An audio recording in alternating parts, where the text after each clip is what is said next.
Kamikasi Mobs muli na namang nagpakitang gila sa taon ng 2026 sa Tour of Luzon. Napakahirap talaga dahil nga hindi naman tayo tumatanda, pero kapag ito nakakuha ng pagkakataon at napasama sa harapan, talagang hindi talaga papayag na hindi malalalo, kagaya nga lang dito sa may Ibaan, Batangas, na kung saan tinagos niya dyan si Marvin Mandak ng Team Go for Gold. At sa taon ng 2025 din sa Tour of Luzon, dito nakikita natin dito si Ryan Tugawi na nandyan nakabungad siya.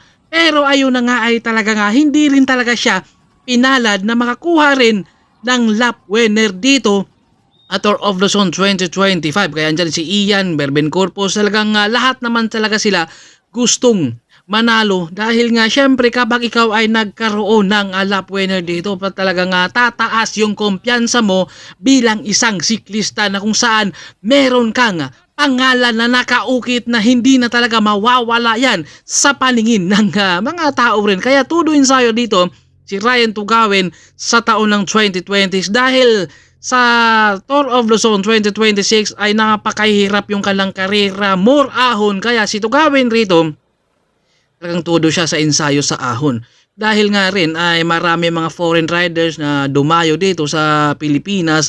Kaya syempre ikaw naman ay hindi ka rin talaga magpapabaya sa sarili mo. Alam mo naman talaga dahil ikaw ay isang sprinter, napakahirap ang ensayo rin sa ahon.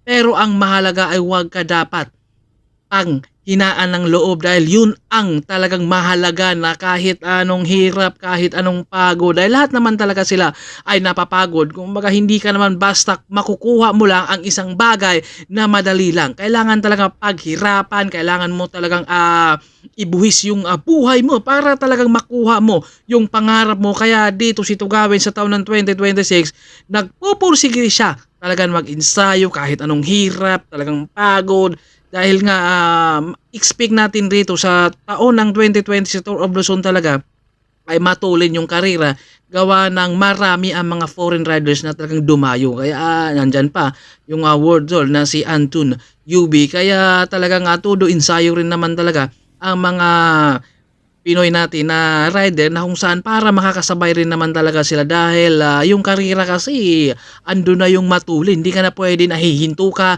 kakain ka, wala nang hintuan, hinto kayo pagkatapos na. Kaya dito kahit anong hirap talaga sa ensayo nito gawin, tinitiis niya dito. Kaya kapag siya ay mag-ensayo sa ahon, sulo lang talaga siya dahil kapag may kasama siya, alam nyo naman na kapag ang sprinter ay kakalas talaga rin. At hindi naman talaga ito bumabata rin si Ryan Tugawin.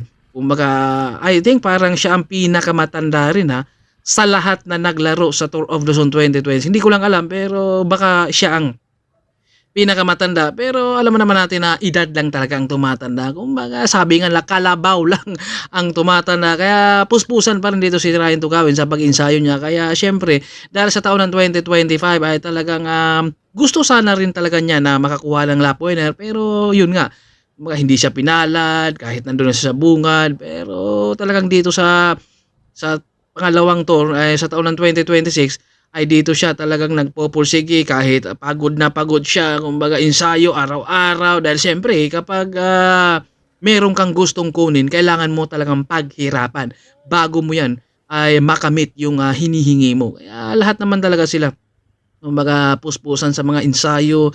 Kumbaga nandyan yung hirap, ulan, init, gutom.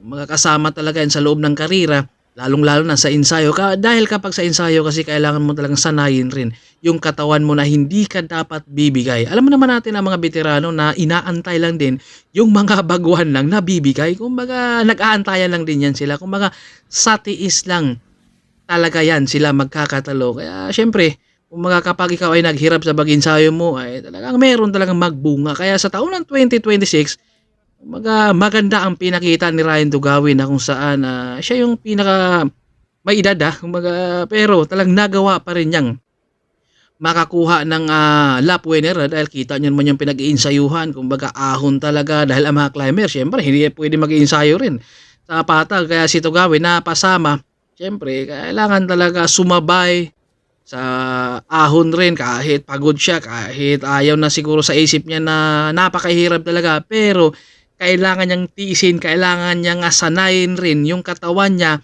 yung sarili niya, yung sipa niya. At dahil 14 stage at marami yung ahon, kaya puspusan talaga sila sa pag-ensayo sa ahon. Kaya dito kahit hirap na hirap to si Tukawin dito dahil kapag mga climber kasama ay talagang maiiwan talaga. Kita nyo naman yan, pati kay Jumar talagang kumakala siya dito sa may Kinon Road kapag makasama mo ang climber sa ahon. Pero ang inisip nito gawin dito, sige mauna lang kayo dahil kapag sasama ako sa inyo sa ensayo talagang kakalas at kakalas talaga ako. Pero iba rin ang talagang determination nito ni Tugawin.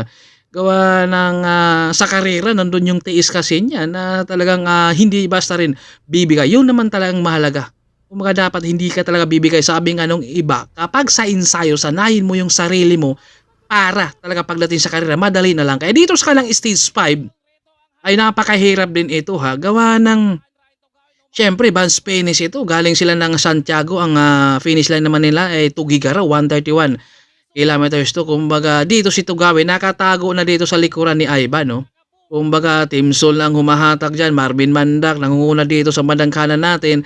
At dahil nga lusong itong kanilang finish line kaya matulin na matulin talaga. Kita nyo naman yung tinapatan at ito inunahan rin talaga siya ni Ivan pag bike through. Pero sa kanilang dalawa dyan, hindi nila alam kung sinong nanalo kaya walang tumaas ng kamay dahil nga sabay sila nung pag-review na. Ayan, si Ivan Anisimov at Tugawin at si Lee Jong-hun. At dito naman sa kalang stage 8, talagang grabe din itong breakaway Kumbaga dito natin nakikita na sacrifice dito si Tyler Haney na kung saan dinala niya talaga itong grupo nila dahil alam niya na nandito si Tugawin.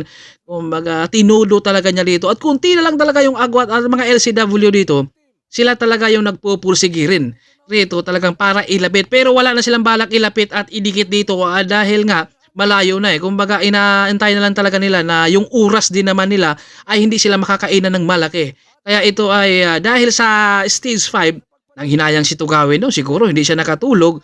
Doon sa pangalawa lang siya. Kaya dito sa stage 8, bumawi siya rito. Dahil siyempre sa national, panglima lang yan siya. Kaya kailangan talaga niyang kumuha rin ng lap winner. At si Erickson dito ang nagboylo. At si Marvin Mandak rin nandyan at pumasok sa gitna dyan.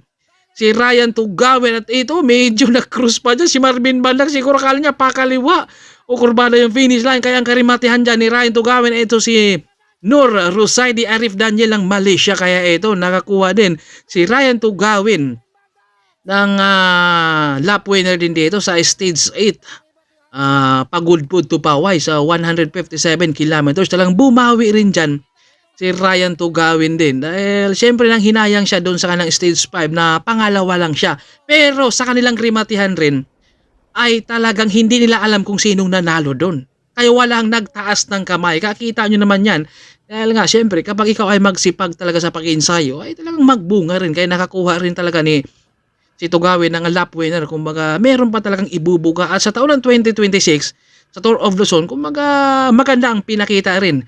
Talaga ni Ryan Tugawin, nagbunga yung kanyang pagsisikap, sa ensayo, sa hirap. Kumbaga, nandyan rin yung kanyang mga teammate na talagang tumulong rin. Dahil kapag wala rin yung mga kakampi mo sa loob ng karera, hindi ka rin talaga mag-success dahil syempre kailangan talaga teammate dun. Dahil kapag nandyan na sa breakaway, syempre domestic kaya buti na lang talaga nandyan rin si Tyler na talagang handa niyang isasacrifice din yung kanyang sarili. Tiniis ni Tyler na talagang di baling ako hatak basta ikaw ang mananalo. Talagang kailangan talaga teammate ang kailangan. Kaya nagbunga rin naman si Tugawin. Kaya maganda ang pinakita niya sa Tour of Luzon 2026 kahit maraming ahon. Pero nakakuha pa rin dito si Ryan Tugawin ng lap winner. Kaya congrats din lalong lalo na sa buong team. Excellent noodles lalo kay Sir Alex Bilan.